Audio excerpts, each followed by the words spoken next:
హైదరాబాదీలు బిఎల్ఎట్ KBR park చుట్టూ one way అమల్లోకి వచ్చింది. ట్రాఫిక్ జామ్లకు చెక్ పెట్టేందుకు వన్ వే విధానం అమలు చేస్తున్నారు. హెడ్ సిటీ ప్రాజెక్ట్ లో భాగంగా ఫ్లైఓవర్లు, అండర్ పాస్ల నిర్మాణం చేపట్టారు. దాదాపు 2 ఏళ్లు వన్ వే అమల్లో ఉండనుంది.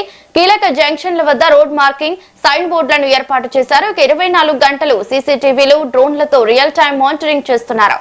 గూగుల్ మ్యాప్స్, నావిగేషన్ యాప్లలో కొత్త రూట్లకు అనుగుణంగా మార్పులు పూర్తి చేశారు. రాంగ్ సైడ్ డ్రైవింగ్ చేస్తే కఠిన చర్యలు తప్పవని పోలీసులు హెచ్చరించారు. ఇక ఇదే అంశంపై పూర్తి డీటెయిల్స్ మా ప్రతినిధి శివ ఫోన్ ద్వారా అందిస్తారు. శివ, చెప్పండి.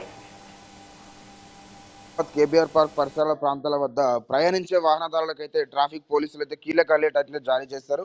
నేటి నుంచి ఆగస్టు 18 నుంచి అయితే కేబీఆర్ పార్క్ చుట్టూ వన్ వే ట్రాఫిక్ విధానం అయితే అమల్లోకి రాగా, ఫ్లైఓవర్లు, అండర్ పాస్ల నిర్మాణం పనుల కారణంగా రోడ్లపైకి అందుబాటులో ఉన్న స్థలాన్ని తగ్గిపోవడంతో ట్రాఫిక్ నియంత్రించడమే పోలీసులకైతే నిర్ణయం తీసుకున్నారు. అయితే ఈ యొక్క తాత్కాలిక ట్రాఫిక్ మార్పులు దాదాపు 2 ఏళ్ల పాటు అయితే కొనసాగబోతున్నాయి. ఇటు కేబీఆర్ పార్క్ చుట్టుపక్కల ఉన్న ప్రాంతాలు హైదరాబాద్ నగరంలో అత్యంత రద్దీగా ఉండే కారిడార్లో ఒకటి. ఇటు Jubilee Hills check post, KBR park entrance, ఇటు Mugdha junction, Film Nagar, road number 45, Maharaja Agrasena junction, Basavatarakam cancer hospital ప్రాంతాల్లో నిత్యం భారీగా వాహనాల రాకపోకలు సాగుతుంటాయి. కాబట్టి ఈ యొక్క ప్రాంతాల్లో జరుగుతున్న నిర్మాణ పనులకు వాహనదారులు ఇబ్బందులు తలెత్తే అవకాశం కూడా ఉండడంతో ఇటు పోలీసులు అయితే ట్రాఫిక్ పోలీసులు అయితే ముందస్తు చర్యలు అయితే చెప్పడం అయితే జరిగింది. అయితే హైదరాబాద్ నగరంలో ట్రాఫిక్ రద్దీకి శాశ్వత పరిష్కారం చూపించేందుకే ప్రభుత్వం అయితే హెచ్సిటీ ప్రాజెక్ట్ కింద కేబీఆర్ పార్క్ చుట్టూ అయితే భారీ మౌలిక వసతులతో నిర్మిస్తున్న ఈ యొక్క ప్రాజెక్ట్ అయితే సుమారు 1090 కోట్ల అంచనా వ్యయంతో అయితే 7 మల్టీ లెవెల్ స్టీల్ ఫ్లైఓవర్లను మరియు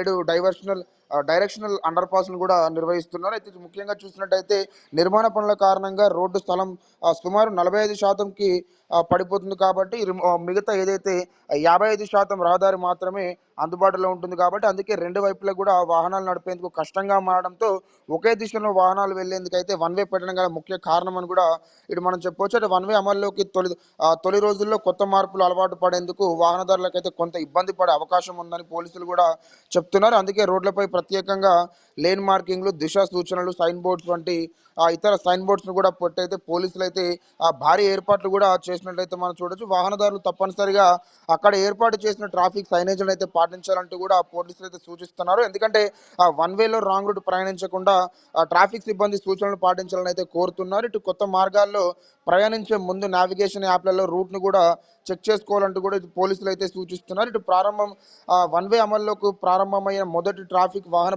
పోలీసులు కూడా నిరంతరం పర్యవేక్షిస్తున్నారు. ఎందుకంటే ఎక్కడైనా రద్దీ పెరిగితే వెంటనే ప్రత్యామ్నాయ చర్యలు తీసుకునేలా అధికారులు కూడా ఏర్పాట్లు అయితే చేస్తున్నారు. అవసరమంటే ట్రాఫిక్ అయితే ఇన్ఫ్లో అవుట్ఫ్లోగా కూడా పోలీసులు అయితే మార్పులు కూడా చేసే అవకాశం కూడా ఉంది. రావాలి. Thank you Shiva.